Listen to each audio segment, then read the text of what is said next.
बिस्मिल्लाहिर्रहमानिर्रहीम। Dear students, अस्सलामु अलैकुम। मैं हूं प्रोफेसर इक़्तिदार शाह। हम लोग पढ़ रहे हैं FSc physics part 1 chapter number 1। Chapter हमने ऑलमोस्ट कंप्लीट कर लिया है। तो today we are going to do numerical problems. So let us start problem 1.1। Astronomers usually measure astronomical distance in light years. माहिर फल्कियात ये सैयारों का दरमियानी फासला लाइट ईयर्स में मालूम करते हैं। लाइट ईयर क्या होता है? वो फासला जो रोशनी एक साल में तय करती है। Distance covered by the light in 1 year is called light year. 1 light year is the distance that light travels in 1 year if speed of light is 3 into 10 raised to power 8 meter per second।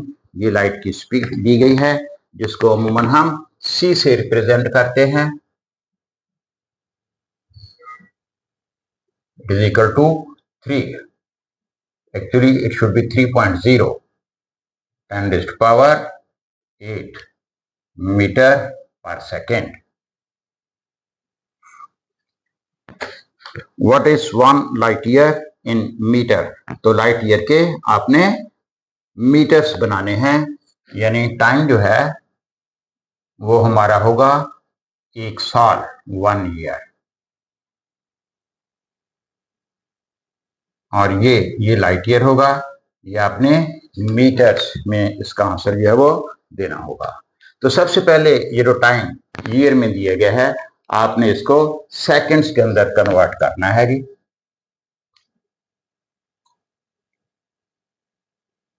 T is equal to 1 year, इसको 365 से multiply करेंगे तो ये days बन जाएंगे। 24 से multiply करेंगे तो यार्स घंटे बन जाएंगे।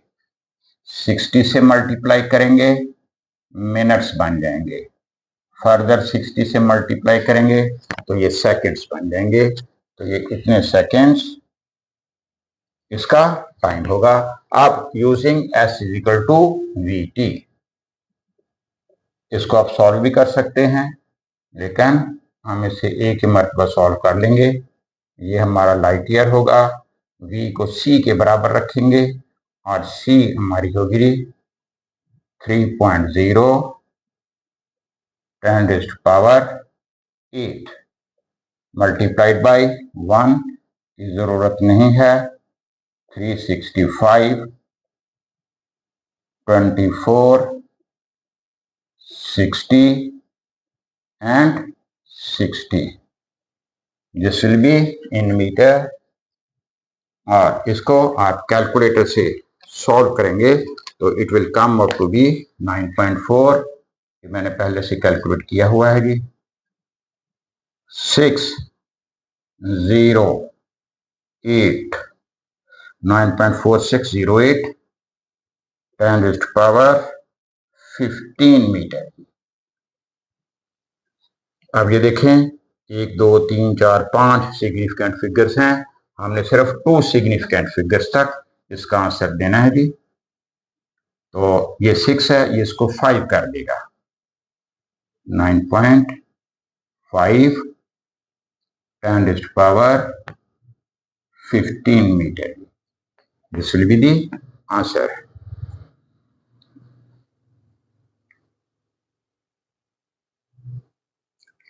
वन पॉइंट टू,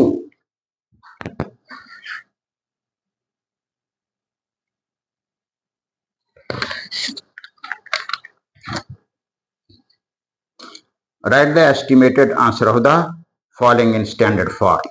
इसको आपने स्टैंडर्ड फॉर्म में लिखना है जी। How many seconds are there in 1 year? ये पार्ट भी इसका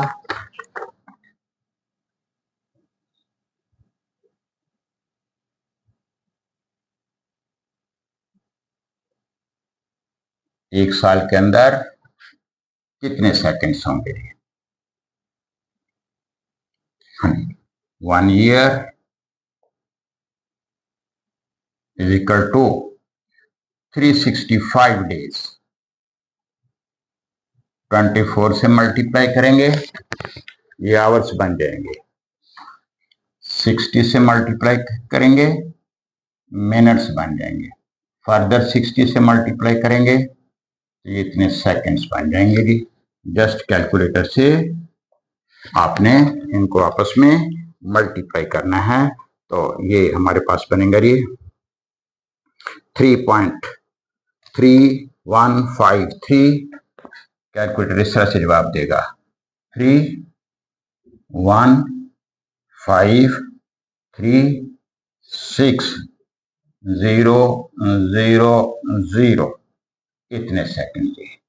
अब स्टैंडर्ड फॉर्म में लिखने के लिए यहां पर 3 के बाद पॉइंट होना चाहिए जी, तो ये बनेगा 3.1 year is equal to 365 24 60 60। Calculator से इसको सॉल्व करेंगे तो 3153600 सेकंड बनेंगे। तो अब पॉइंट यहां पे होना चाहिए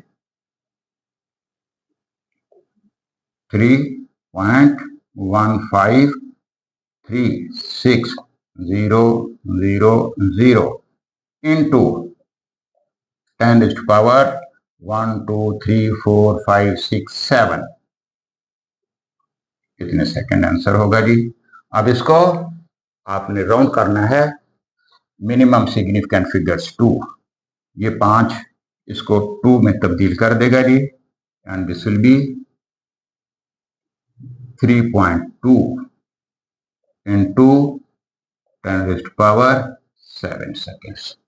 So 1 year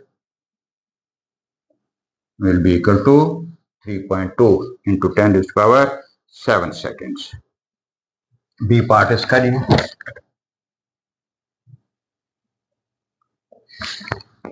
How many years are there in 1 second? एक सेकेंड कितने years के बराबर होगा? हाँ जी, सोल्यूशन इसका जी 1 second is equal to 1 divided by 1 को 60 पे डिवाइड करेंगे, ये मिनट्स बन जाएगी। फर्दर 60 पे डिवाइड करेंगे, ये घंटे बन गए, आवर्स। 24 पे डिवाइड करेंगे, ये डेज बन गए। 365 पे डिवाइड करेंगे, तो इस तरह से ये ईयर्स बन जाएंगे।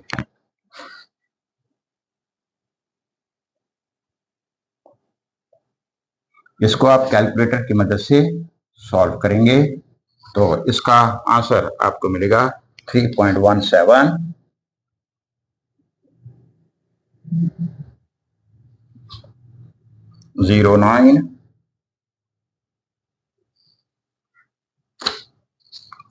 multiplied by 10 to the power -8 years।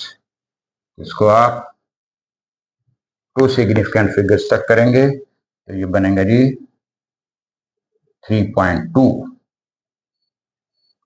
10 to the power -8 years। So this will be our answer।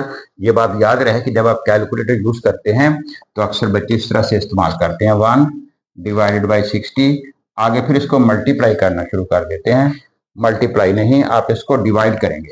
ये देखें, ऐसे करेंगे आप 1 divided by 60, again divided by 60, again divided by 24, again divided by 365, तो आपका ये आंसर आएगा जी 3.1709 10 to the power -8 years। Calculator के इस्तेमाल पे आपको महारत होनी चाहिए जी, बहुत अच्छी तरह से कैलकुलेटर का इस्तेमाल आना चाहिए। तो इसका ये बी पार्ट हो गया जी। उसके बाद 1.3 the length and width of a rectangular plates are measured to be 18.30 centimetre ये लेंथ है जी।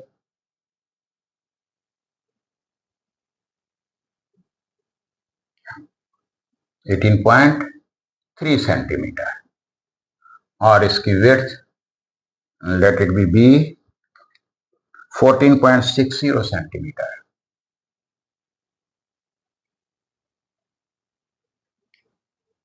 Find the area of the plate and state the answer to the correct number of significant figures. Area आपने find करना है, तो इसका solution area that is equal to length into breadth 18.3 14.60 centimetre into centimetre square. Calculator से दोनों को multiply करें, so this will B 267.18 centimetre square. अब इसको सिग्निफिकेंट फिगर्स, इसके अंदर 3 सिग्निफिकेंट फिगर्स हैं, इसके अंदर 4 सिग्निफिकेंट फिगर्स हैं, तो answer should be an 3 significant figures, यहीं तक रहेगा 267 centimetre square. So this is 1.3. Next is 1.4. Find the sum of the masses given in kilogram up to appropriate precision. Just इसको आपने एड अप करना है जी। 1.4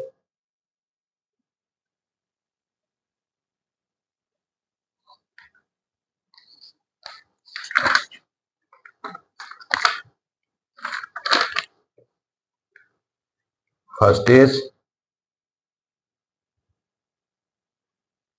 3.197.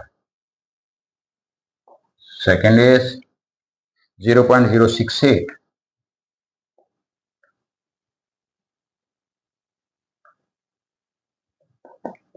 Third is 13.9.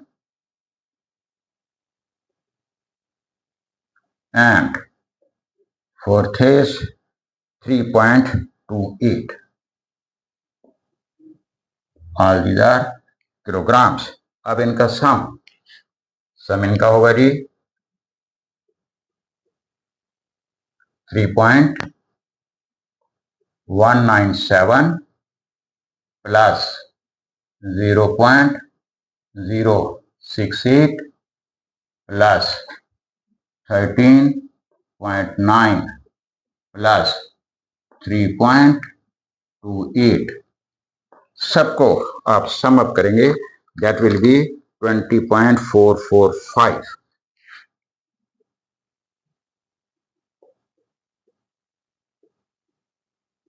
Kilogram.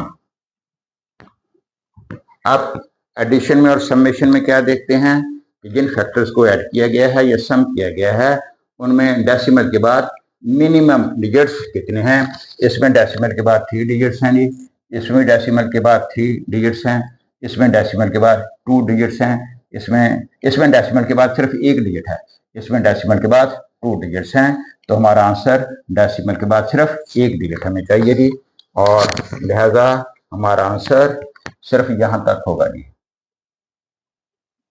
ये less than 5 है, ये इसको कुछ नहीं कहेगा। 20.4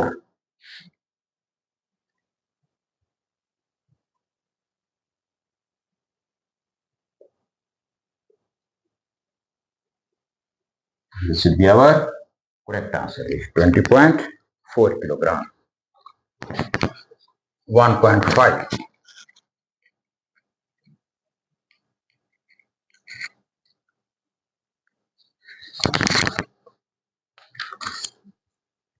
the diameter and length of a metal cylinder measured with the help of a vernier calipers of least count. जिस वर्नियर कैलिपर से ये डायमीटर और लेंथ मेजर किए गए हैं उनकी लीस्ट काउंट LC ये हमारे पास है जी 0.01 सेंटीमीटर।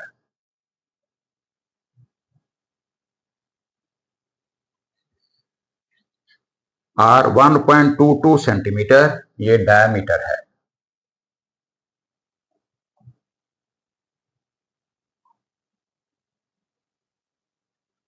और इसकी लेंथ 5.35 सेंटीमीटर।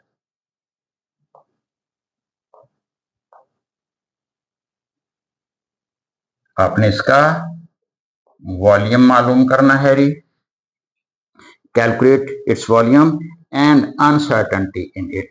इसके अंदर वॉल्यूम मालूम करना है और इसकी अनसर्टेनिटी।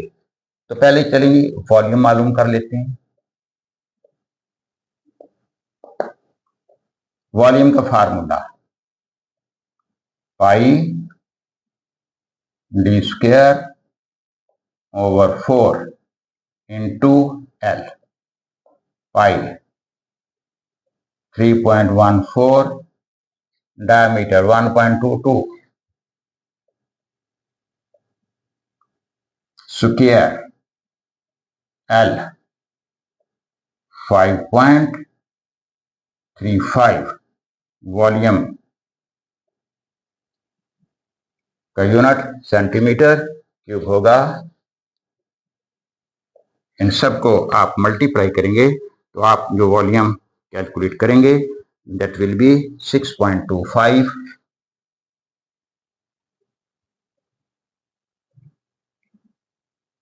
0.9079 centimetre cube.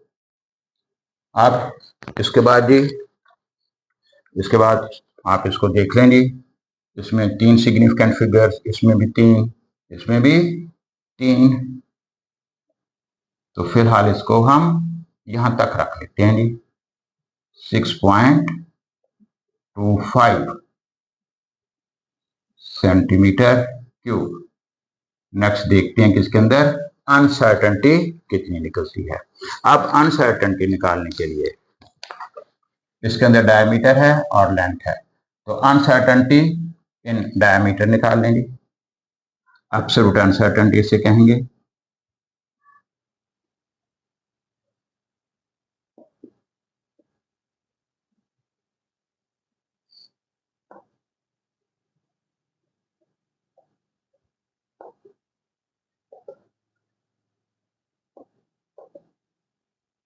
अनसर्टेनिटी कैसे निकालते हैं? लीस्ट काउंट को मिड वैल्यू के ऊपर डिवाइड कर देते हैं। 0.01 डिवाइडेड बाय 1.22 परसेंटेज अनसर्टेनिटी।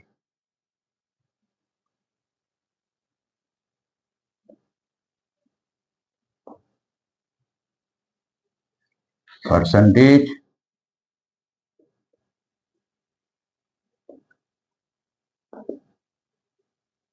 इसको 100 से मल्टीप्लाई कर देंगे।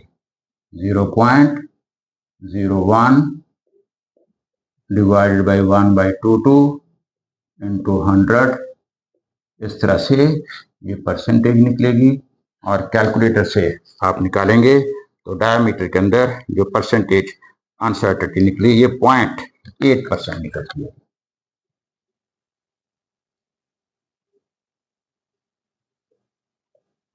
इसी तरह से परसेंटेज अनसर्टेनिटी इन लेंथ यहां पर निकाल लें।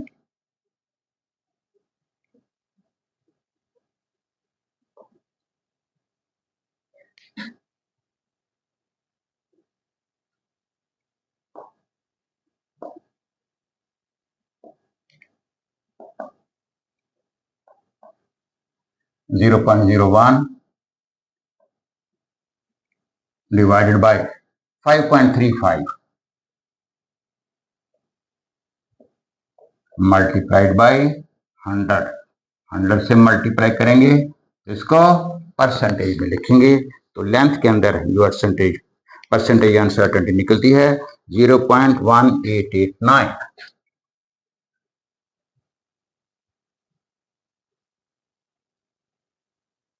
हाँ जी, राउंड करें तो ये 0.2% बनेंगे। ये इसको 2 कर देगा। इसके बाद जी परसेंटेज अनसर्टेनिटी इन वॉल्यूम।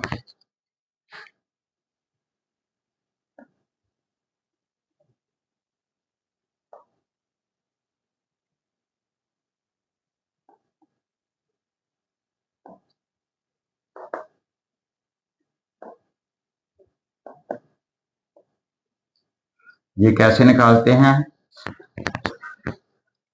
ये डायमीटर है, डायमीटर का स्क्वायर है, लिहाजा ऐसी सूरत में परसेंटेज अनसर्टेनिटी को पावर से मल्टीप्लाई करेंगे। This will B 2 into percentage uncertainty in diameter 0.8 plus 0.2, इतने परसेंट बनेंगे जी। ये बनेगा 1.6 प्लस 0.2, इतने परसेंट कुल बनेंगे जी, और ये बनेंगी 1.8%। तो वॉल्यूम के अंदर जो परसेंटेज अनसर्टेनिटी होगी वो 1.8%, और वॉल्यूम के अंदर एब्सोल्यूट अनसर्टेनिटी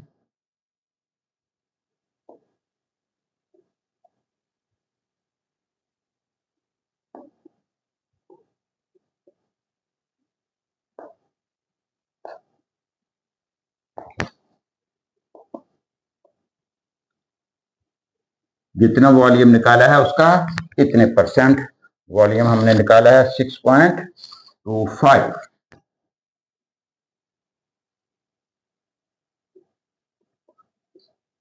वन 1.8% लेंगे इसका। जब आप इसका 1.8% देंगे तो ये हमारे पास आंसर आता है 0.11। हम इसको 0.1 नहीं लिखेंगे, तो लिहाजा हमारा जो वॉल्यूम होगा फाइनल वॉल्यूम 6.2। 5 को भी इग्नोर कर देंगे, 5 2 को 3 नहीं कर सकेगा, प्लस माइनस 0.1, इतने सेंटीमीटर क्यूब वॉल्यूम हमारा होगा जी फाइनली। वॉल्यूम को पहले कैलकुलेट करें, या बाद में भी कैलकुलेट कर सकते हैं। पहले परसेंटेज अनसर्टेनिटी कैलकुलेट करें। डायमीटर के अंदर percentage uncertainty least count divide by measured value into 100। Length के अंदर percentage uncertainty least count divide by measured value into 100। उसके बाद वॉल्यूम के अंदर परसेंटेज अनसर्टेनिटी लेने के लिए डायमीटर की परसेंटेज अनसर्टेनिटी को 2 से मल्टीप्लाई करके लेंथ की परसेंटेज अनसर्टेनिटी में ऐड कर देंगे। ये वॉल्यूम की परसेंटेज अनसर्टेनिटी बन जाएगी, और उसके बाद जो कैलकुलेटेड वॉल्यूम है उसका उतने परसेंट आप दे देंगे। तो I think it is clear. ये हमने कर लीजिए 1.5। Now we come to 1.6।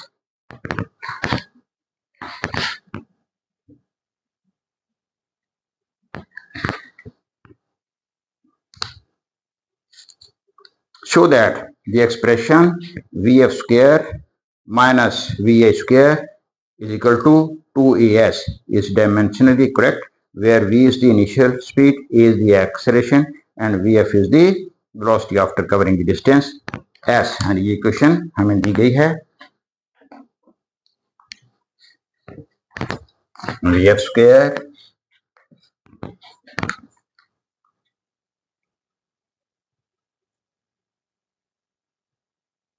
Minus Vi square is equal to 2as।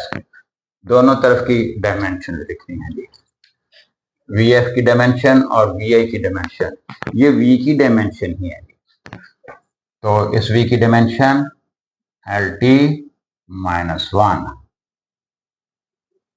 Minus ये भी V है, इसकी डायमेंशन भी LT -1। ये 2 A की डायमेंशन आप लोग जानते हैं मीटर पर सेकंड स्क्वायर यानी LT -2, और S की dimension L। The problem is solved. LT minus 1, LT raised to power minus 1, LT raised to power minus 1 minus, इसको जीरो नहीं करना, इसमें आपने एडिशन और सब्ट्रैक्शन नहीं करनी, सिर्फ आपने डायमेंशंस देखनी है। तो गोया इस तरफ की डायमेंशन जो है दैट इज LT minus 1 और इस तरफ की dimension 2 L square 2E L 2L square T minus 2, इसका भी स्क्वायर है।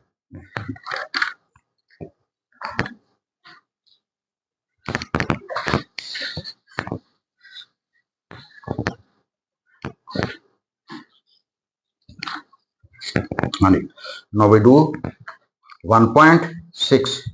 Show that the expression Vf square minus Va square is equal to 2as. Is the dimension correct? Where Vi is the initial velocity, A is the acceleration, and Vf is the velocity after covering the distance L. Vf square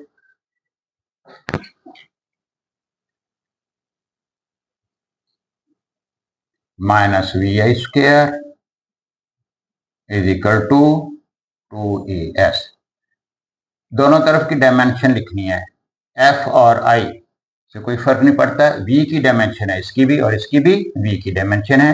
V की dimension आप लोग जानते हैं LT minus 1 और ये इसका square है minus VI की डायमेंशन LT minus 1 और इसका भी स्क्वायर है 2 E की डायमेंशन LT minus 2 और S की डायमेंशन L, ये बनेंगे L square T raised to power minus 2 is equal minus ये भी L square T raised to power minus 2 is equal to 2 L square T raised to power minus 2। ये देखिए जी, ये L square T raised to power minus 2 minus L square T raised to power minus 2, आपने इसको minus करके zero नहीं कर देना, सिर्फ आपने डायमेंशन देखनी है। यहाँ पर आपने प्लस और माइनस करने से कोई फर्क नहीं पड़ेगा।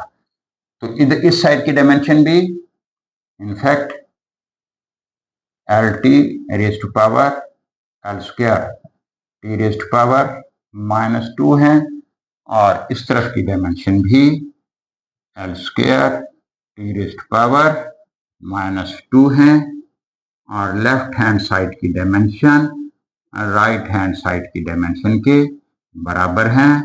सो इक्वेशन इज डायमेंशनली करेक्ट।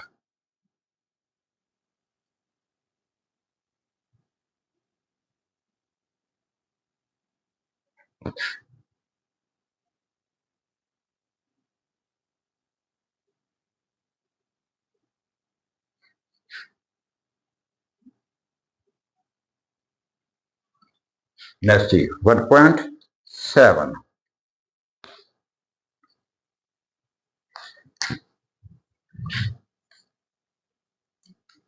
ये भी सिमिलर है, इसी तरह का है।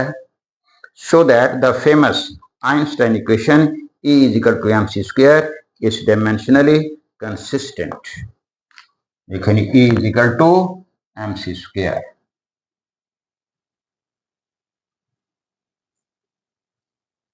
दोनों तरफ की डायमेंशन। E ये एनर्जी है, इसकी डायमेंशन वही होंगी जो वर्क की डायमेंशन होती है। Work W is equal to F dot D M L square T minus 2, ये डायमेंशन हमने पढ़ी हुई है। ये E की डायमेंशन है, M की डायमेंशन आप लोग जानते हैं और ये वेलोसिटी है। अब दोनों साइड की डायमेंशन देखिए जी, ई की डायमेंशन ये लिखिए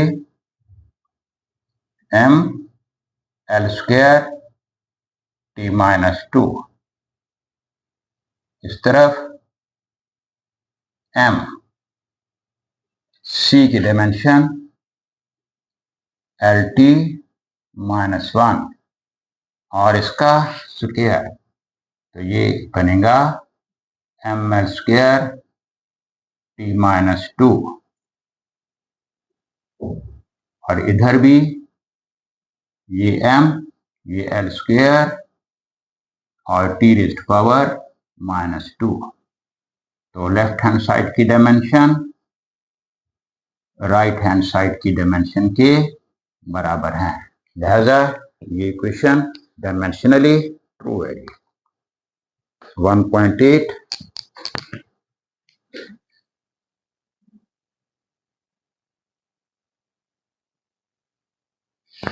जरा गौर से समझने वाला प्रॉब्लम है जी। लेट्स सी, आपको पता है कि डायमेंशन एनालिसिस के दो यूजेस हैं।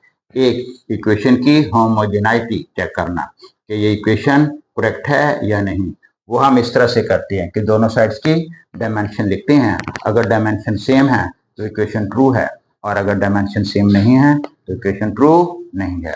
और दूसरा यूज जो है वो ये है डेरिवेशन ऑफ पॉसिबल फार्मूला। इसकी मदद से हम एक मुमकिन फार्मूला डिराइव कर लेते हैं। तो ये पहले हमने सॉल्व एग्जाम्पल के अंदर एक किया हुआ भी है, तो ये देखते हैं जी। Let's start 1.8 derive a formula for the time period of a simple pendulum. एक सिंपल पेंडुलम के टाइम पीरियड के लिए फार्मूला डिराइव करना है using dimensional analysis. Dimensional analysis के तरीका से the various possible factors on which the time period में डिपेंड। और टाइम पीरियड किस किस फैक्टर के ऊपर डिपेंड करता है ये लिखते हैं जी। नंबर 1 जो उन्होंने दिया है जी, length of the pendulum.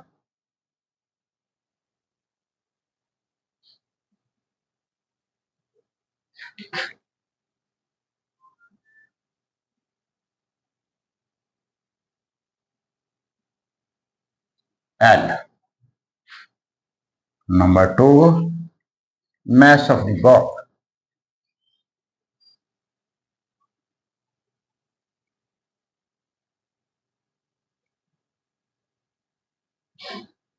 M. Number 3 the angle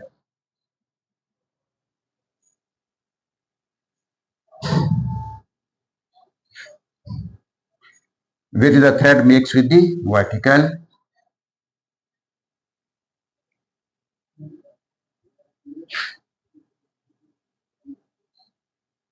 Which the thread makes with the vertical.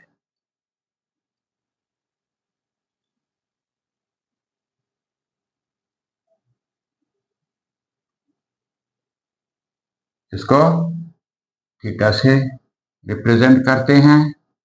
And the fourth is acceleration due to gravity.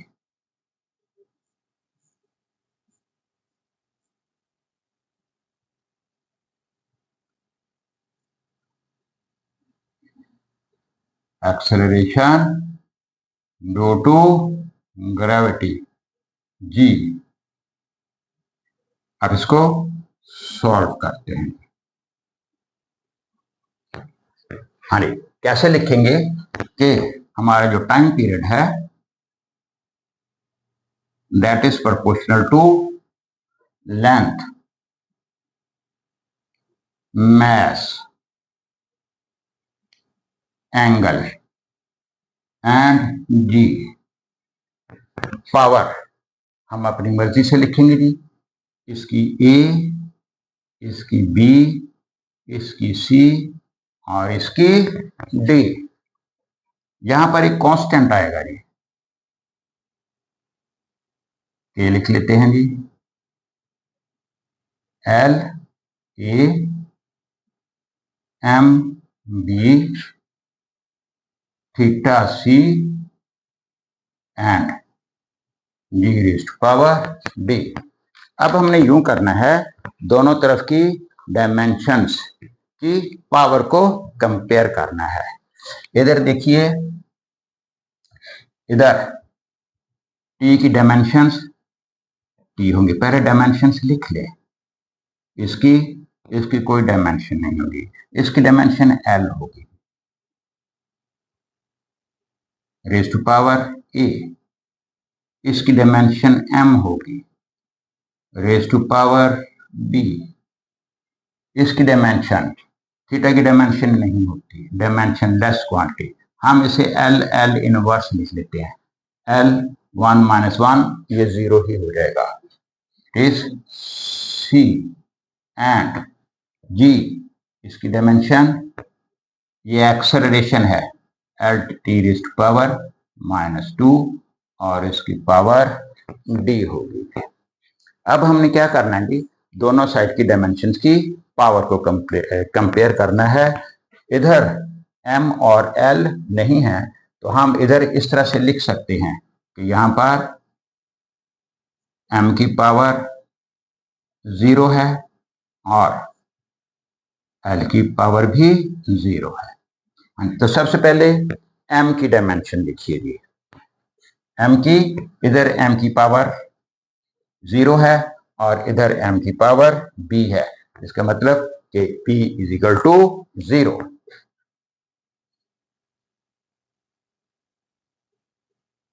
m की पावर 0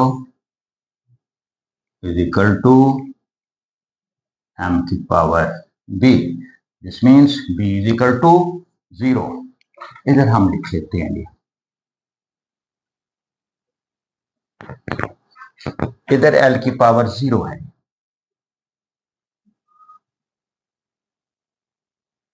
इस तरफ l e और उसके बाद c माइनस c 0 हो जाएगी और ये d है, तो this should be a plus D. आप कंपेयर करें तो a plus D is equal to 0।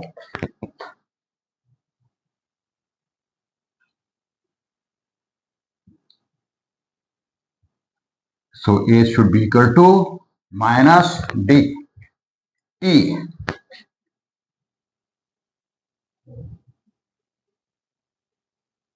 इधर t और इस तरफ ये t है -2d, t की पावर -2d। दिस मीन्स इधर t की power 1 is equal to -2d, -2d is equal to 1।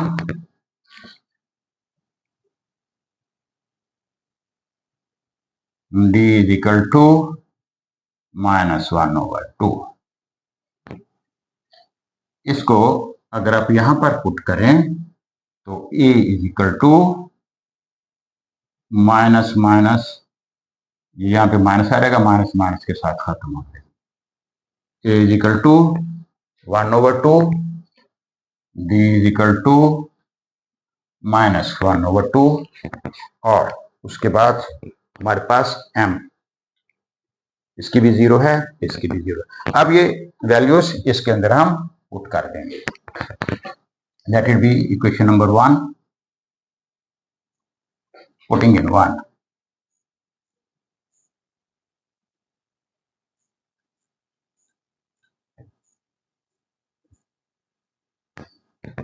तो ये हमारे पास बनेगा t